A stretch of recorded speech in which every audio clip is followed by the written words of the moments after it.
I have some bad news. I have some very bad news. Did you know that there are some judges that will lower your sentence if you're considered a man of God? Don't believe me? Here, I'll go ahead and show you a news article, and it's going to show you something terrible, and YouTube's going to demonetize the video. This is not me padding the first 30 seconds of the video so that YouTube will not demonetize it. Absolutely not. Oh, hey, look at that. We're at 27 seconds. Anywho,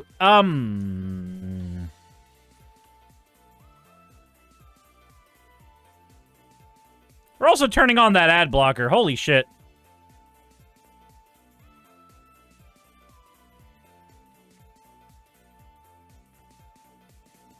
We see that you're using an ad blocker.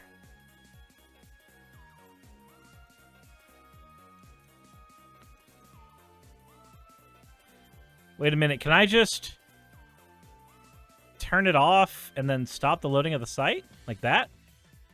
Holy shit, that worked! Kind of.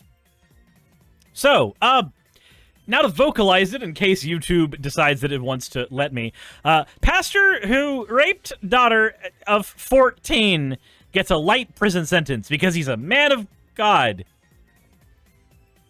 So, this is an old article. This is from May 19th, or May 2019. Now, there's another instance of this happening in 2023, but this one I started seeing just flying around on the internet. It was popping up on Twitter. It was popping up in different people's feeds. So I figured we were going to go ahead and take a look at here. But David Richards, who was going to face 72 years in prison, was instead sentenced to 12 years in prison.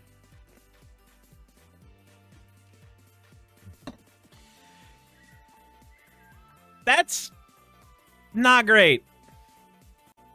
David Richards, 41, was sentenced to 12 years in jail on Thursday in Knox County, Tennessee, for raping his adoptive daughter, 60 years less than the maximum term sought out for by prosecutors. As he handed down the lenient sentence, Judge Steve Sward cited Richards' work as a pastor and the Bible study he began in jail as mitigating factors. Richard was found guilty of rape, incest, sexual battery, and so on by an authority figure for abusing his daughter, Amber Richards, for 2 years, beginning when she was 14. Victims of sexual crime are not typically identified in court, but Amber chose to testify publicly after her adoptive father was convicted in February.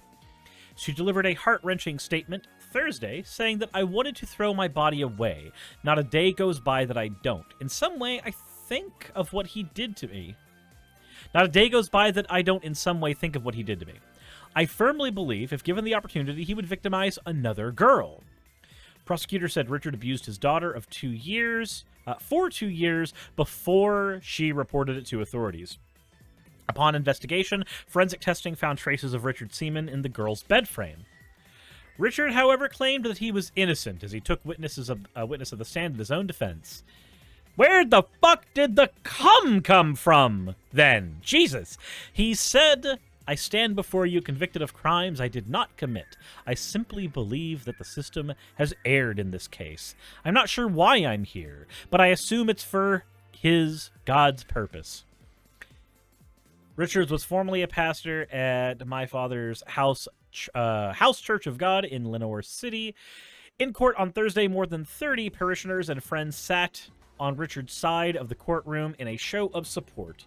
David Thompson, who shared ministry duties with Richard, testified and expressed doubt at the charges, saying, I find it impossible for me to believe he's guilty of this. His business needs him. His family needs him. Our church needs him. I'm just going to go ahead and say right now that a lot of abusers will put themselves in a position where they are required by the people around them, because it makes it a lot more convenient for them to, not get reported by any of them. Just saying. Under state law, all the Richard was convicted with could have been punished by only probation, except for sexual battery by an authority figure that carries a minimum of 3 years in prison. And he's currently seeking a new trial. So that was 4 years ago, and the reason that he was not given the full amount of his sentence was because he was a man of God, and he has some influence when it comes to starting a Bible study in a jail cell. I guess starting a Bible study in a jail cell will make it less likely that you will be convicted for a long amount of time. It's weird. I don't like that, but let's go ahead and see here if there's been any updates on his trial. In 2022, it looks like you're using an ad blocker. Fuck you.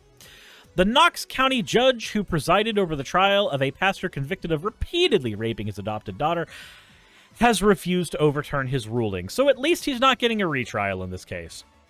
The man's attorney has filed an appeal. Of course, there's information in here showing that David was convicted in 2019 on charges including rape, incest, sexual battery by an authority figure, blah, blah, blah, blah. It's got all of that stuff there. Still, points out the allegations of sexual abuse span several years, but the judge has found little evidence to support a new trial. Now, I have to wonder, what comes to mind when you think man of God? Because when I think of a man of God, I don't think of anybody who's actually innocent of anything anymore. I honestly think of an authority figure now that just hides behind the fact that they like Christianity. That's about as far as I can get. That's about as far as I can get anymore.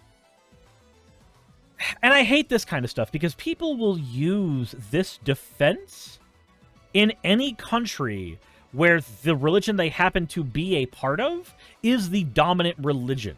There are people who will use this defense in Islamic countries. There are people who will use this defense and have used it many times in America to lessen their sentences.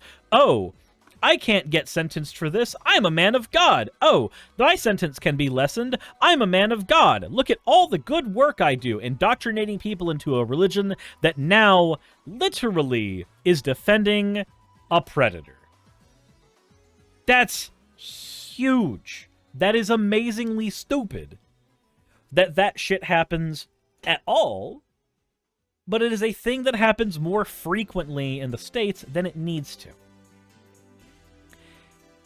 And here's the thing. I don't understand why anybody lets this slide.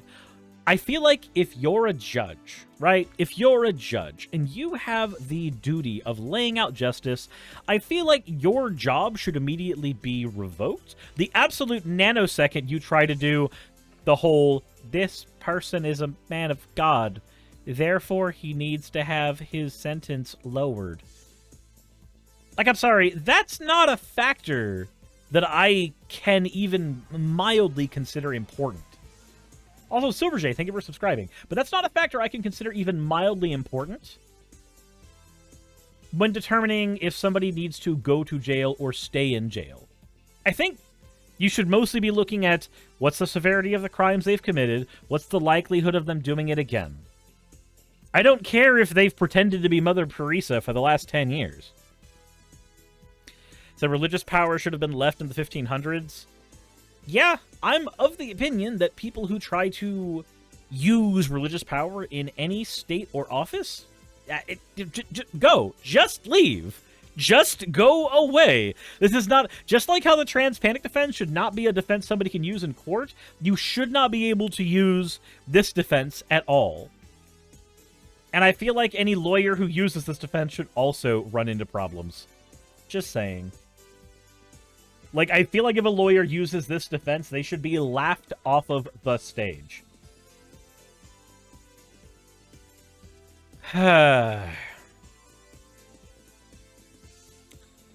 Silver J says, it's kind of peculiar these are the same people who'd hold a magnifying glass to any legit wrongs by the LGBTQ community. Yeah.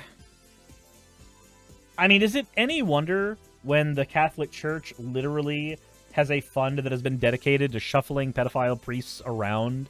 Is it any wonder at all that that happens when this is a defense that we use in our own country? Why even send them to a different country? Just keep them here. It's fine. We obviously lower their sentences here anyway. I'm just kidding. I know that's thinking in binaries. We lower sentences here for it sometimes, but it's infinitely worse in other countries where there's less protections for kids. I get that. Small Fry says it's called projection. Yeah.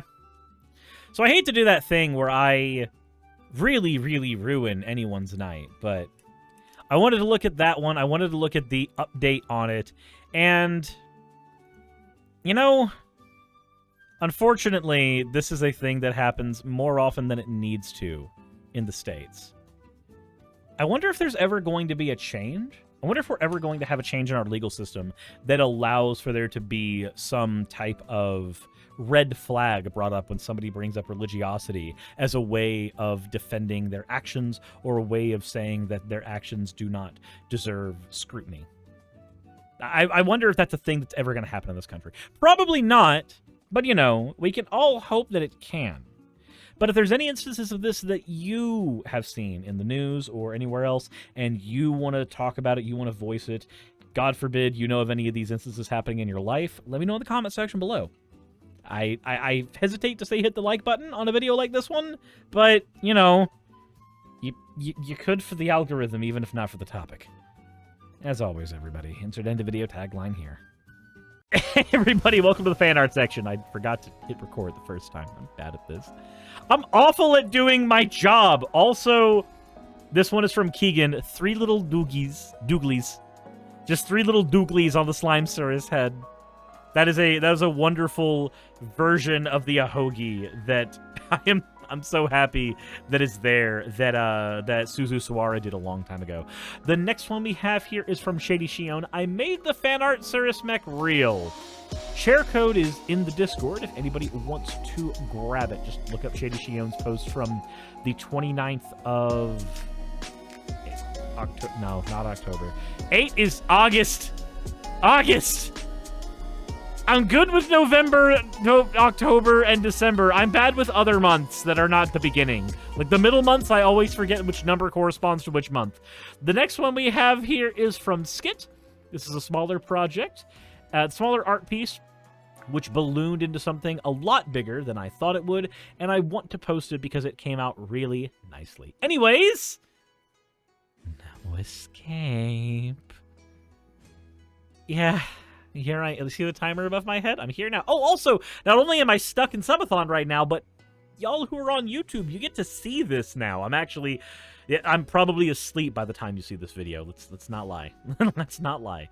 Anyways, thank you all for your fan art submissions. If you want your fan art to be shown in a future video, the best way to do so is to drop it in the fan art section of the Discord. With that said, let's go ahead and get into the credits. Hey, I just quickly want to give a thank you to all of my wonderful patrons who keep this show running. YouTube and Twitch are a pretty bumpy ride at the best of times, and the stability a Patreon provides me is worth more than I can say here. I'd also like to thank each and every one of my $20 and up patrons here, and they would be Red Joker, Britzkrieg, Cameron, Dren, Jemshin, Smiling DM, Poundini, Mabbity Babbity, Naomi, Isaac, Agamotto, Jordan, Ravi, Giuni, Kiratorian, Prisma, all of you. I'm not saying that part. And Starlight. And finally, thank you to everyone else that helps keep this channel alive. While you're here, why not check out another video? And thank you for watching.